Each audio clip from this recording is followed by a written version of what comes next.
Hey friends, welcome to the John Houston Podcast. I'm Ani Brooks and I'll be your co-host today along with John. John is an entrepreneur, CEO, husband, and father. Most of all, he's a Christ follower and his mission is to reach people for Christ and give to the kingdom. Part of how he does that is by equipping Christian business leaders to implement their faith in the workplace. And John, we've got a special guest today. We've got Justin Bright joining us from Bright Pools. And Justin doesn't really feel like a guest, though. He feels more like family, like he belongs here. He does, because he does. He does belong That's the here. Yeah, Justin, you came to work for John. Yes. How many years ago? It's 13, 14 now, full time. I worked for him for about 10 full time. So yeah, maybe 15 years now. Yeah, you were in college at A&M. Mm-hmm. What year were you in college? I'm trying to remember. I think I was going into my junior year. Yeah. Okay. So I still had 2 full years of school left. Yeah. And then graduated. So he was interning with us during that time. Mm-hmm. Yeah, and that was early in the early days of the John Houston Homes. It was, because John Houston Homes has only been in business since we're going next year will be 17 years. Yeah, it would have been 2008 or 9, something, if I'm thinking right. Okay, so Justin, you started as an intern. I did. What was your first set of responsibilities? Do you even remember? Catch all, do everything. Yeah. Weed eat, clean, haul construction debris. I remember moving windows from the extra windows from job sites. We had a storage facility we'd take them to. John was doing a lot of build on your own lots, and I actually had there was a superintendent that had been here for a long time that I think he's still here now, but I worked directly with him kind of as his shadow, and so I would just, where do you need me today? And I would just go do it, whatever that may be. But it may have been down at the lake or here or there, so really anything. I can't even remember all I did, but I did everything, I think. Literally anything. Yeah. That was the awesome thing about Justin, though, Yeah. is Justin just had a heart that, I just want to learn, I want to grow, I'll do whatever you tell me to do. Mm-hmm. And so, especially for where we were at the time, man, it was a great utility person just to go, hey, Justin, go do this. And one of the things I always loved about you, Justin, was I could ask you to do anything, and I could just assume it was done, and it was going to be done right. And I love that. Yeah, it's hard to find people like that. It is. It is hard to find. Well, I came into the company about 5 years ago. Justin, at that time, you were already in management. You were the area construction manager. I was. Is that what we called it? Yeah. So you clearly had an impact with John and other people in the company and moved your way up to where you were managing how many construction sites? I think I was at one point, so we had a couple different areas I went around, but throughout a year, I probably 300 to 400 closings under my team's direction. Yeah, myself and area manager, so I probably had anywhere from 8 to 10 site, area specific superintendents that reported to me, and then I went to upper management. Probably 400 closings. Probably a third of what we were doing at the end there of closings. Probably maybe more than that. Yeah, probably closer to 40 or 50%. Yeah, something like that. So what was that like for you, watching the company grow from? When you first started interning, how many homes were we closing then? Do y'all remember? Not very many. It was probably like 20. Yeah. It was. So you saw small. significant growth. Significant growth. Yeah. It was very small. I remember. It's funny because I remember, and I actually saw. Justin Key, I don't know if I'm sure you know, but I saw him at the church recently, and the first thing, I guess the church had some old master's commission. Do you remember that, where they were broken into and vandalized in Glen Heights, and we had to go get them all cleaned up. So that was kind of my first back and forth. But that was like right there at the beginning. I think at the interim stage. I don't know if you remember that or not, but it was unbelievable, and it's kind of served me well. That we'll talk about later. But just seeing the growth, because with what God did and is doing, the growth that it just exponential, I'm now experiencing personally. And so it's just being able to kind of see how not only John, but the company grew through that time. Because with expansive growth comes some challenges, some difficulties, some things along the way. It's been really helpful for me right now. It's been fun to watch. Well, and you brought it up. So you're no longer with John Houston Homes. Correct. You're with Bright Pools, as we can see on your hat and your shirt. Correct. This is something that you started, you founded, and currently serving as president, running the show. Let's talk about what that conversation was like when you felt like God was leading you to start your own company, and after having spent 10 years working for John, I mean, that was an emotional decision for you. So walk us through how did you know God was asking you to do this? And then how did you approach John with that? So you'll hear me talk about Lauren, my wife, a lot because we bounce everything off each other. And so just the still small voice we always talk about, we know about, but you kind of just, because then you look at your family and go, well, at the time I had 2 little girls, sole provider for my family. So the scary thought of going, God, are you sure you want me to? Yeah. And he what I'm doing now, at that point, it wasn't explicit, you're going to go build swimming pools. It was that there's more for you. I have more for you. You have met what I had for you working for John, and now I've got something new for you. And he wasn't explicit about what that was. But I was just trying to listen, but very nervous and scared at the same time because my flesh is going, I got a family to provide for, and I can't just walk away from something that's been good to me for a long time. But as it grew, it just got undeniable. You know what I mean? And so then pairing with my background and just kind of seeing some things, I had some friends build some pools, and just the process was so familiar with what I knew professionally. But not only that, but it was also my ministry where God was telling me, like, I'm just not the type person that's going to go preach a message. I'm just not wired that way. But I do know how to love people well. Mm-hmm. Yeah. And I know how people to show up. And God just said, this is where I've called you to be. This is a place that you should go. Okay. And he just kind of funneled it down to where it just made a lot of sense. Yeah. But then there was still a lot of sense, but you didn't know all the answers. No, I didn't know all the answers. That's what I'm saying. There was no, he wasn't like, go now. That wasn't, right. But and that's where my faith had to step in and go, okay, I think this is the route I had to go. Yeah. And the decision, I remember where I was at Chick-fil-A and I was by myself. The Lord does speak at Chick-fil-A, doesn't he? That's but I texted you. And in my mind, because at that point we were just so busy, and I had so much that we didn't see each other, around the office a couple times a month, and going back and forth in passing. But we haven't we haven't texted directly in a long time. So I had a feeling that when I send this, John's going to know something's going on. But I had to do it. So I think I just asked to meet with you. I think you did, yeah. But rather quick. And I think we maybe and you probably knowing that. I mean, he responded quickly, and I think we met was it the next day or that day? Yeah. It might have actually been that afternoon. Yeah. Yeah. And so we, I don't know if you want me to go into that meeting and all that, but we, so that's how I knew. I think we do go into that meeting. And I think what's interesting about that is part of my job to this day as CEO of these companies is to love and serve our staff.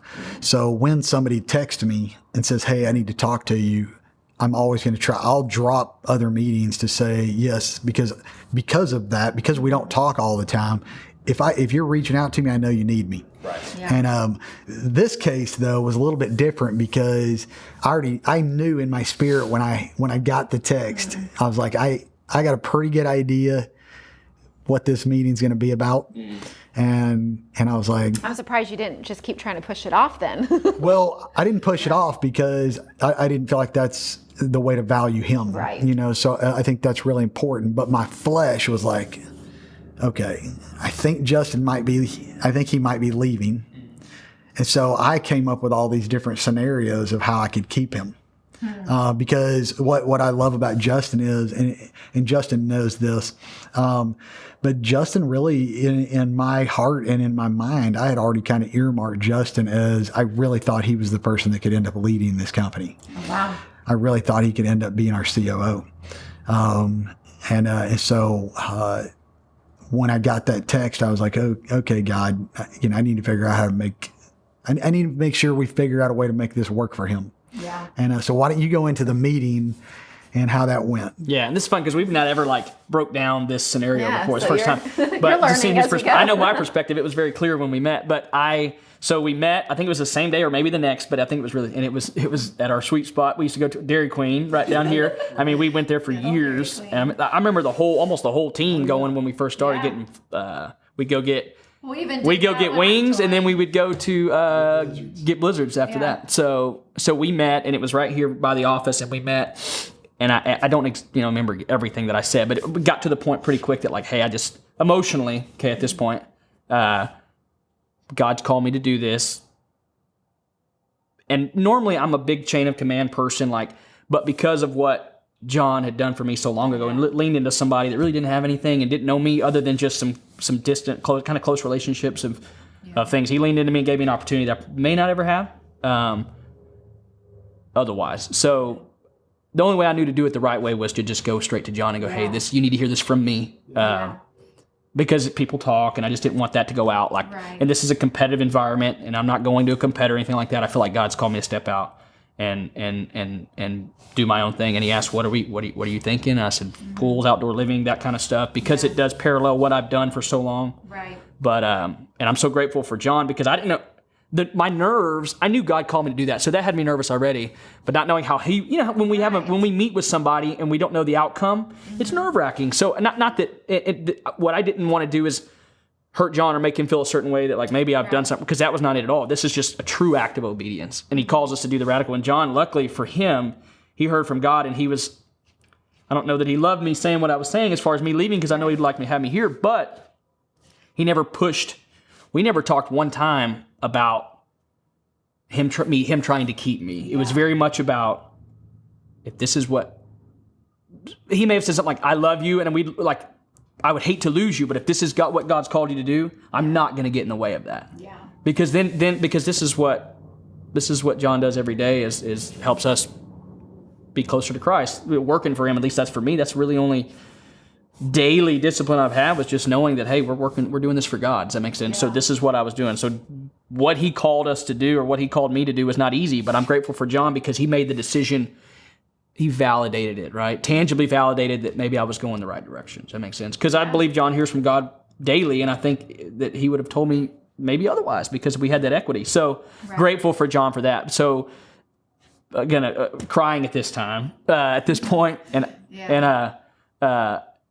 John just said, man, I respect you and love you, and let me know if you can do anything. And I though I would love to have you, I can't get in the way of what God's doing. And so now was over 3 years ago now. So here we are. But that's how vividly I remember it going somewhere along like that. Yeah. And for me, I think, I literally went and already had, I knew where I was going to put you. So I already had a decision in my mind of, I can move Justin into this spot, and that'll get him closer to where I think, closer to that COO role, and he can learn something else that he's going to need to learn to get there. Yeah. And so when we're sitting there in Dairy Queen, we're having that conversation, man, I just felt the Holy Spirit saying, this is what I'm telling him to do. I've asked him to step out of the boat, and he's following me. So what I want you to do is offer to invest in him. And so I said, hey, Justin, man, I don't know if you've got money to do this. I'll help you. I'll invest in whatever it is that God's asking you to do, because I believe in you and I believe you're following the Lord. And I remember Justin said, well, thank you, and I appreciate you offering, but God specifically told me that I've got to trust him in this journey, and that he's going to be the one that's going to have to provide, and he's the one that's going to have to take care of me. And that just reaffirmed it. Yeah. That even reaffirmed it even more to me. Mm-hmm. This is what God's telling him to do, and he's not doing it because he's got all the money he needs. Mm-hmm. He's doing this because that's what God's telling him to do. Yeah. And then I'm like, and God's reminded me of this over and over again is that, really my job is to teach, train, and send out. And so when I look at that as I'm like, I don't like it when God does that. And it doesn't happen that often, but I've got to be ready, even with the person that I thought potentially might be the next COO. I've got to go, okay, God, if you're the one calling him, who am I to get in the way? Yeah. Well, and what I love about this story from both sides of how you guys approached this, it comes from that place of realizing God is the true owner of the companies and also the owner of our lives, and that we're just to steward and to obey. If we get into that mindset of, no, this is my company, this is what I want, then John, you're going to do everything you can to keep Justin there, which really isn't what God had for your next phase, and then for you, Justin, too. I mean, help us think through, what was it that God was just speaking to you that you knew not to take his offer of investment, but just to totally rely on God? Because that's a big step of faith. I I grew up with nothing, and I don't mean that in the sense of term, but just family was just not ideal growing up. So just knowing that I had to always kind of had that, like, before I was saved. Okay, so just kind of got to make it happen. Does that make sense? And so I always had that perspective of, if I had everything I needed, then it wouldn't. I don't know. Maybe I would. This was me when I was little, but maybe I'd lose my edge or something. Does that make sense? Like that grit in me that has gotten me to where I was at that point. But then talking to John, I do remember that now that you said that, is that it would, not that it still wouldn't require a ton of faith, but it would make it. I would be able to tiptoe out, and I needed to jump. Does that make sense? Yeah.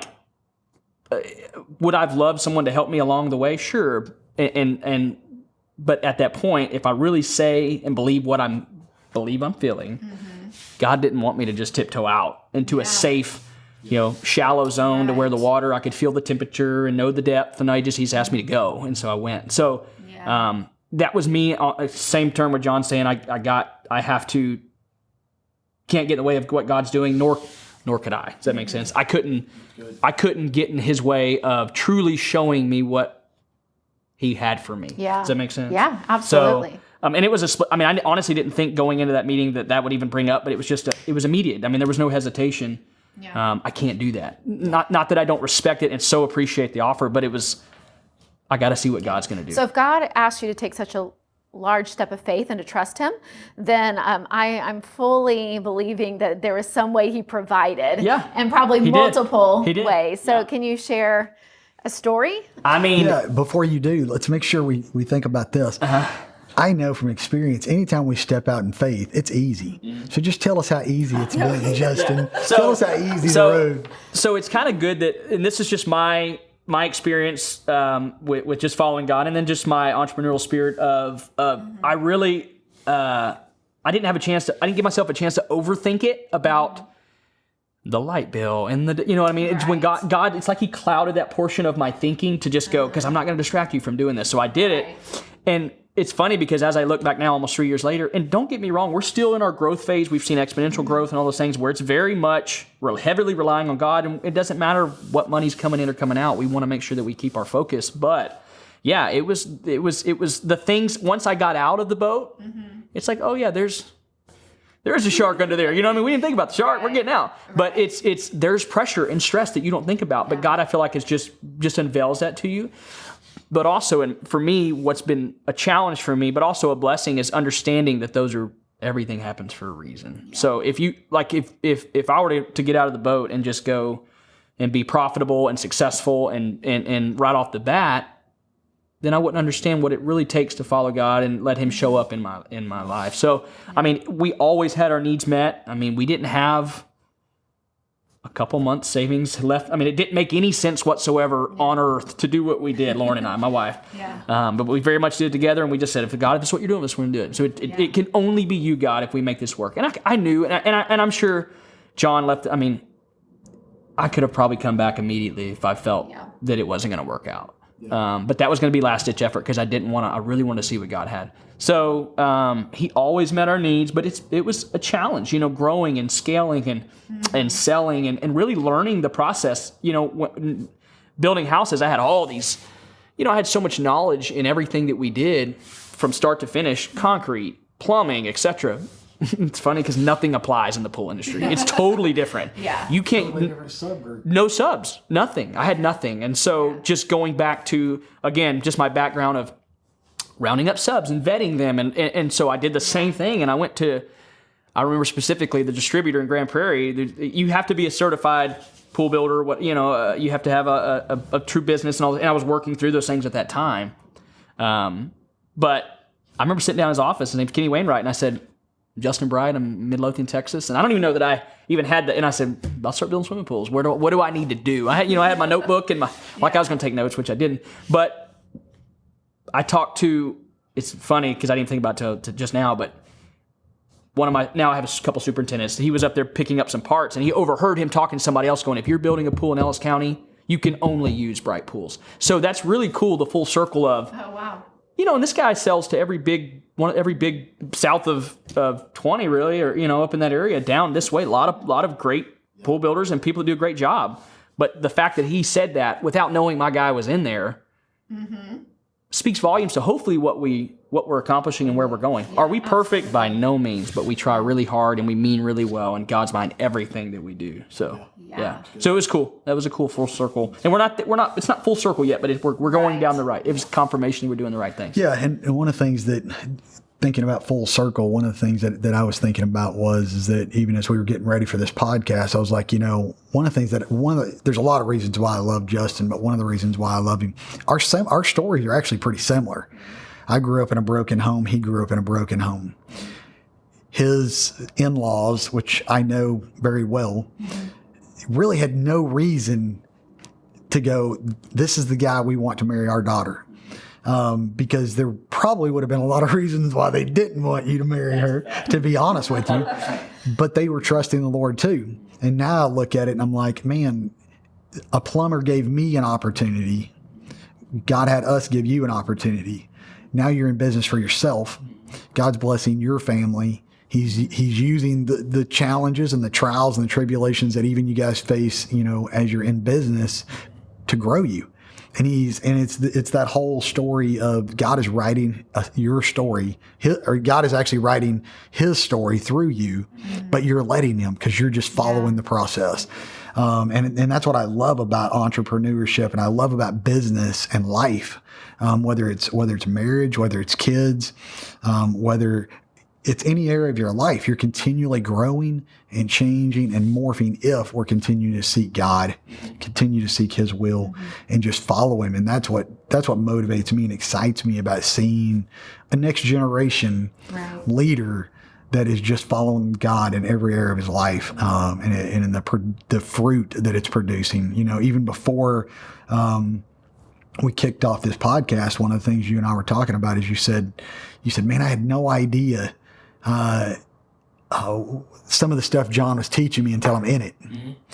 And then you said, I was thinking about it the other day, and I'm like, I have no idea how you used to sleep at night. Talking about me, because you're like, that's so hard. There's nights where you don't hardly get any sleep because you're like, oh, what about this and what about that? Right. And I was just thinking about that. Is that, man, isn't it awesome though when you come out of that to the other side, and God shows you a new way of thinking about something, a new way of seeing God's heart and seeing God's character and seeing Him in the midst of what you're actually doing for Him.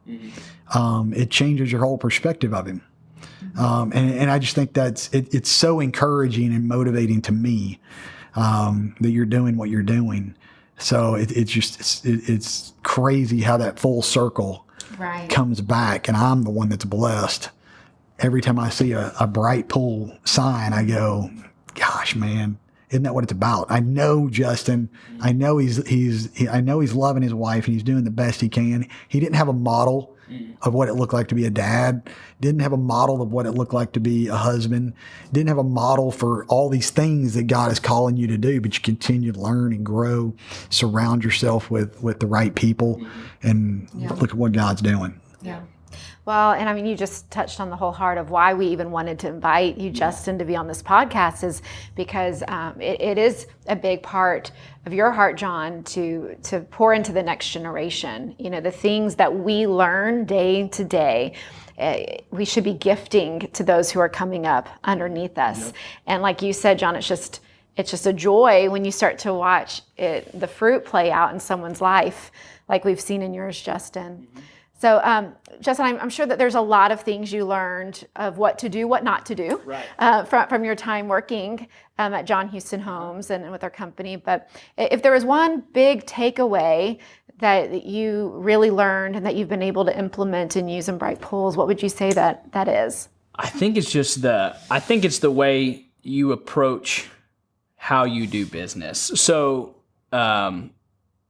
just fully rely on God in everything, even the small things that may seem silly, but I know, and I have to think about it now because we've scaled now to a point where I do have to be aware of what competition's doing, but I can't remember. I couldn't count on everything on every hand and toe I've got that how many times John says we got to understand what our competition do, but we can't worry about it. God's going to, every house we sell is because, and that's where I'm at, is God's going to breathe and He's going to give us everything we need, period. I can't worry about anything else. So for me, I've really translated that. And that's what I was getting at earlier was thinking back on all the staffs and all the times I've just talked to John, we've driven and going deer hunting for 3 hours and just talked, about things and how it, at that point in my life where I was, how it applied very clearly, but even now it applies differently, but still very clearly about loving people and just showing up and being where your feet are and very intentional. And that's something that I've always tried to really,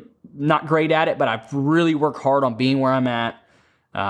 Being intentional. And that's something I've worked here is that, like John said, we were talking earlier about when something comes up, I just need to be there and deal, like whether if someone reaches out or needs something or something. So I try to take that, not only that, but let our customers feel that. Does that make sense? Yeah. And never is it, and what I loved about working here was that we never felt like, though it was, it was a God-breathed business, he was 100% everything that we were trying to do. We didn't wear it on our shirts, okay? We didn't broadcast it out there. It was just about how we showed up in the world, okay? Right.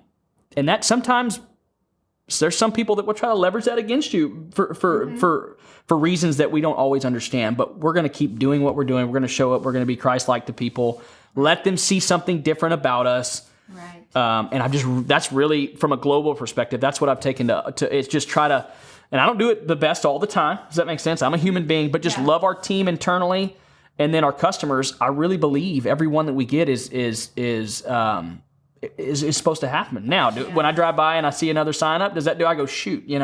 Whether I ever met that person or not, it's a missed opportunity. Not on the. I don't. And I've shifted my goal from. It's not about profitability in dollar cents. It's a missed opportunity where I can interact with even the bid process. Mm-hmm. Though we may never build a pool for them, just the back and forth of there was just seeing meeting another. I missed the opportunity to just be a part of someone's life for even a small period of time or for forever.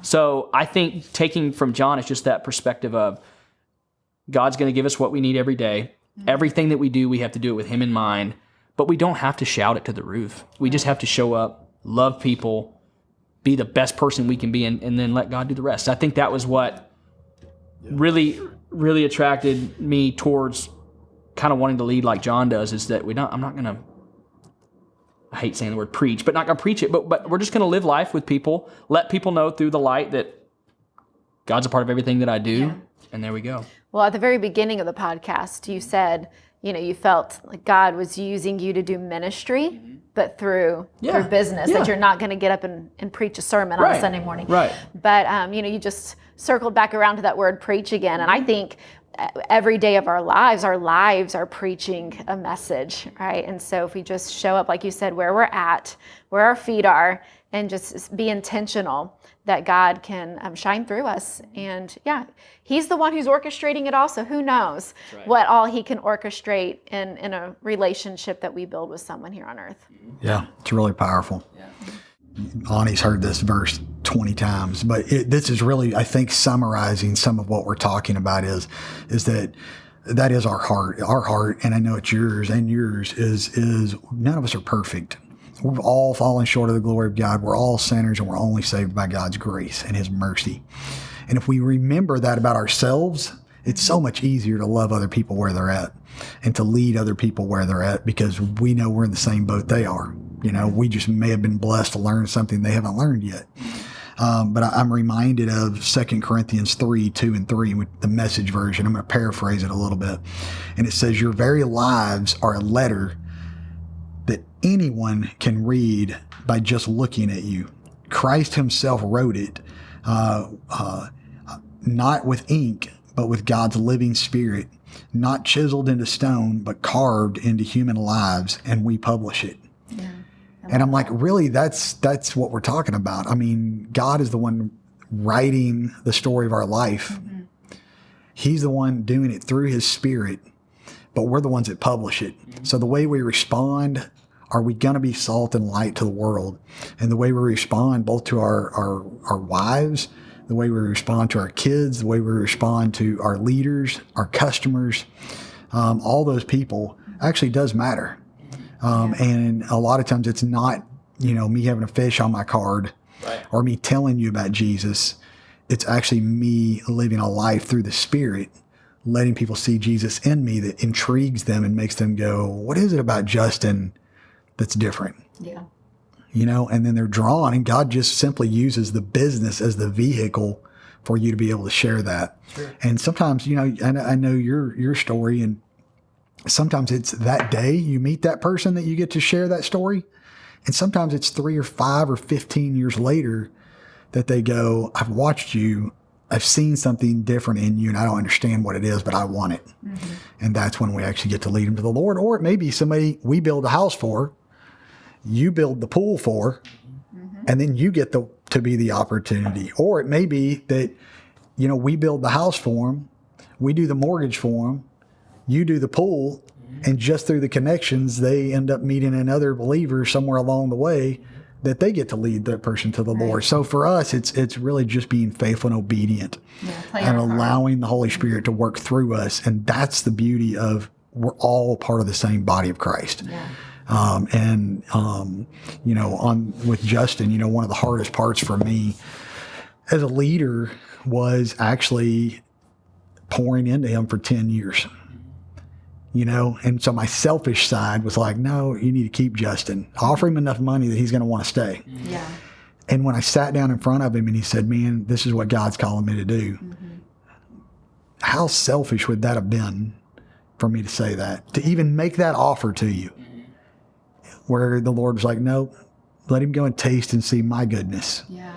And let him be the salt and light where I'm asking him to be salt and light. And that's so much more rewarding than me hanging on to somebody because I think they're my employee. Right. When you come to work here, you're not my employee, you're God's. And he's simply asking me to steward that. Yeah. You know, and I just see that in so many areas of your life that you're already doing that. You're already leading that way. The cool part is now we're on a board together. Mm-hmm.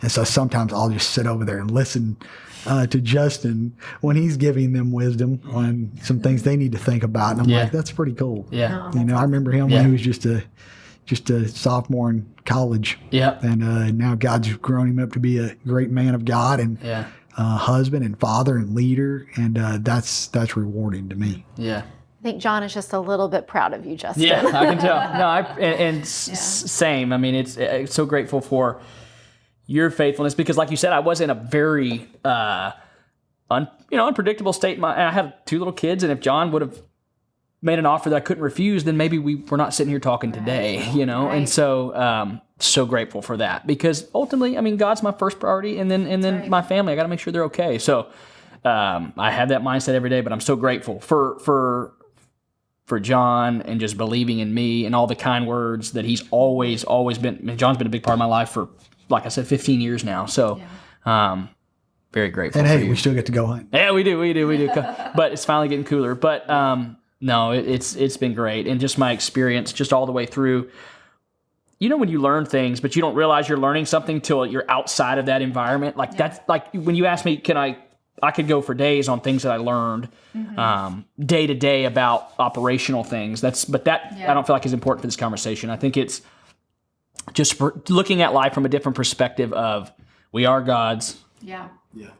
You know, when you open your mouth, you tell the world who you are. Okay. So just be his light, you know, wherever you're at. So that is the biggest thing that I took from it. It's just going, okay, this is what I need to do. I think if I can do this right, everything else just seems to fall into place. You know, it doesn't mean you don't have a slow month, or it doesn't mean you don't have but when you can see beyond that and know God's promise, even at night when you're not sleeping, you think about it, okay, we're good. You know, and you get up and go another day. So it's good.